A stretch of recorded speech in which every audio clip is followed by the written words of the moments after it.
Jack Spirko out in the garden. This is take two because a timer went off on the phone to remind me of something and killed the last video, so we'll try to get through it this time.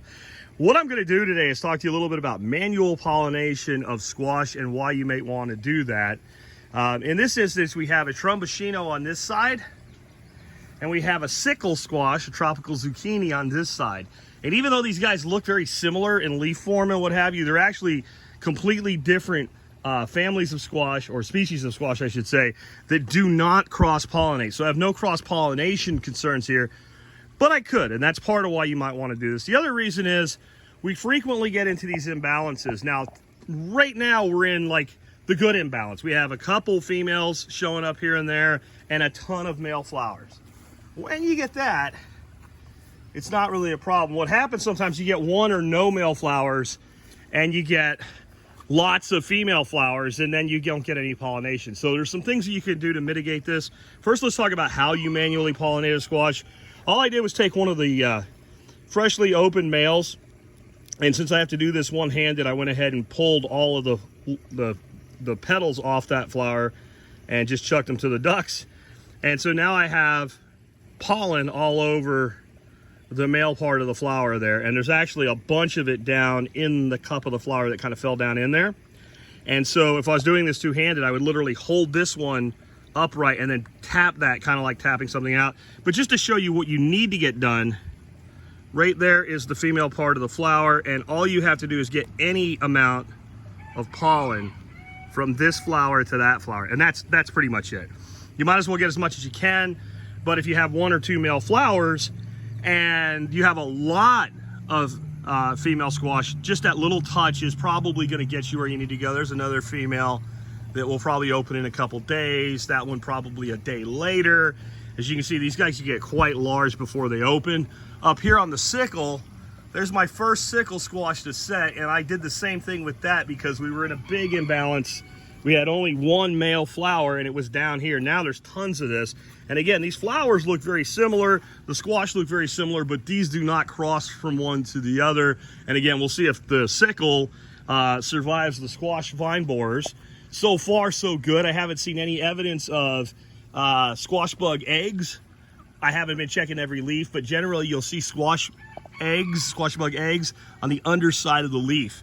Let's talk about something else you can do, though, because a lot of times what will happen is you get tons of male flowers like this. Maybe you don't get any females or a couple females that you can manually pollinate. All of a sudden, your plants will stop producing male flowers and start producing loads of females, and you can't even do what I just showed you because those guys aren't there for you. What you can do, and I highly recommend it, get yourself a plain brown bag because they breathe. And as these guys open, if there's no females to pollinate with them, snip them off and put them into that brown bag upright so that the pollen that accumulates doesn't fall all over the bottom of the bag. You could also go ahead and, as they dry, put it into a little container or something, but just leaving the flowers alone. Usually a few days later, you'll get this. Let those dry out. That pollen will be safe and secure instead of harvested by ants or whatever, or bees. And then when your females come out, go to that bag. Now, the important thing, you're growing more than one kind of squash, go ahead and label that bag. Just mark it somehow with a Sharpie or something so you know. Now, let's talk about one more thing. Again, I have no concerns of cross-pollination between this squash and this squash. I think one is a mixta and one is a moschetta. So they're not going to cross-pollinate. But let's say that they were, and I want to grow them like this, and I want to save seed. I only need one or two squash a year for seed, and I got all the seed I could ever need growing at this scale. I can give away seed. All I would do is I would have watched this plant right here, this female, and before she opened on her own yesterday, I would have taken a male flower, either stored or available, and I would have opened this flower manually, just kind of pulled it open with my fingers and went ahead and did the same pollination. After I pollinated it, I would have took some masking tape and just put some masking tape around here, like that, and held that flower closed. That means nobody else is going to be able, none of the other pollinators are going to be able to get in there, access that pollen, and cross-pollinate that squash. Then I would take a little bitty zip tie and just put it right there on that squash's stem.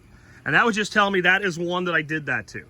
And then all I need to do is make sure that I mark that squash in some way when I harvest it, and then when I go ahead to eat it, because squash isn't one of these plants we have to let go to stupid, you know, levels of decomposition before we can get seed. We can harvest this squash when it's mature, as a winter squash anyway. You would not be able to do this if you harvested it as a summer squash. Then we could take those seeds, put them aside, and we know that's true to type seed going forward. And I've talked about this on the air, and people have said, I don't have time for that. Okay, this video is 5 minutes long, and I explained everything. It would take you far less time to do that. Well, all we're talking about is that flower's not open, pull it open, grab a male flower, touch it, tape it closed, put a zip tie on it. What is that, 1 minute? And how many times do you need to do that? Maybe 2 or 3 times per variety of squash, and you're done. And I think it's and I've been doing it forever. I have not bought seed for this stuff forever, even though I do grow some other stuff that is in this family that could cross-pollinate. And this stuff here, I don't grow anything else in this family, so I won't have to do it. But if I did, you know, it wouldn't be a big deal. Again, we'll see. Now, my secret weapon this year with squash versus the squash bugs is these guys are getting sprayed once a week with a good, you know, fertilizing foliar spray. You can see what that's done. It's gone insane. Absolutely nuts with growth. That vine right there is from this plant. It goes almost over to there, bends around, comes back, and is headed that way. Here's another one.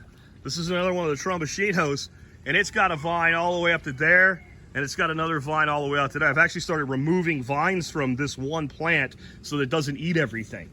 But what I'm spraying them with, in addition to the foliar spray, which is just basically a fancy way of saying a fertilizer the plant can absorb through the leaves, liquid smoke, or also known as wood vinegar. Michael at Blue Sky Biochar sent me a big bottle of bamboo liquid smoke. And I mean, I'm just using a small amount, you know, maybe a tablespoon to a gallon and a half, and that's probably overkill. And I'm spraying these plants about once a week with it, making sure it's a day it's not gonna rain right after I do it. And I'm trying to get underneath the leaves and really heavily along the stems.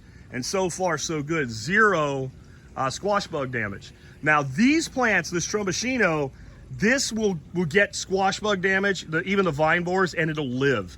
I don't know how it lives. I've seen like sawdust laying outside the vine. The vine is halfway eaten through. And I guess there's just enough of the vine in this particular variety of squash that they don't eat it all and the plant can stay alive.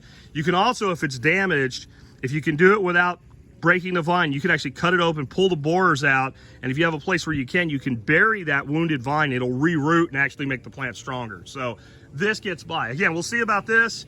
This is a total experiment. I would be happy if I got, you know, 20 squash off it for seed, even if it doesn't do well for me in my climate, just so I can make seed available. This was almost impossible to get seed for. Otherwise, the garden is banging. And biochar, some additions to the fertility program this year, and the irrigation system that we put in. People always ask about this. Go to my channel, search for irrigation. You'll find a complete explanation of the irrigation system. Maybe I'll put it in the video notes for this. But I want to show you something else. This is you know, I experiment with 1 or 2 new crops every year. This is what I'm experimenting this year. These are rat tail or dragon's tail or whatever the hell they are, radishes. And they're finally really putting seed heads on. And this is what you eat. You pick this like a little bean. And what I found is when you let them get this big, they have a really strong radish flavor, but I haven't cooked one like this yet. And if you pick them when they just form, when they're really thin like that one, then they're extremely mild. So to me, and that might be a little bigger than I'd wanted to get, but big, really pungent radish flavor if you like that, or cooked. And if you want them like raw in a salad, go for the young ones. Maybe even look at little bitty one like that. These are really super mild when they're this size, and you can kind of see the progression there of their growth. And I would say this one will be almost as big as this one tomorrow, and it will definitely be as big as that one in 2 to 3 days. And I see a shadow behind me, and it must be the grandson. What's up, grandson? Hello. Do you have to do ducks? Duck water? Are you confused? All you do is dump them and move them forward like you've been doing. Okay. Why don't you go get on that? Chores. Same thing you've been doing. Dump them, move them about 2 feet toward the gardens. Yeah? All right. Anyway, I'm going to go talk to my grandson, guys. Hope you enjoyed a little update on the garden. And give these radishes a try. I mean, they went to this level in about 4 weeks. So it's a very fast turn crop, kind of a niche. I would think this is something you guys that grow microgreens and stuff like that and sell to restaurants. If you have some outdoor space, these along with nasturtiums, like full grown instead of microgreen nasturtiums, would be a good thing to put in on top of the stuff you're selling chefs. The other thing that's doing really good for me this year is the pink celery, the pink Chinese. And this seems like another natural fit. And there's a red variety. If you can get more color in that, I think that's really an awesome thing. And even though I'm growing all pink, you can see some of the seed throws more of a white than a pink. Everything's doing really well. Man, look at the size of those. I want to lacto ferment some of these and see how they come out. Anyway, guys, I'll catch you later. Fennel's banging, everything's banging. Let me go catch up with the grandson.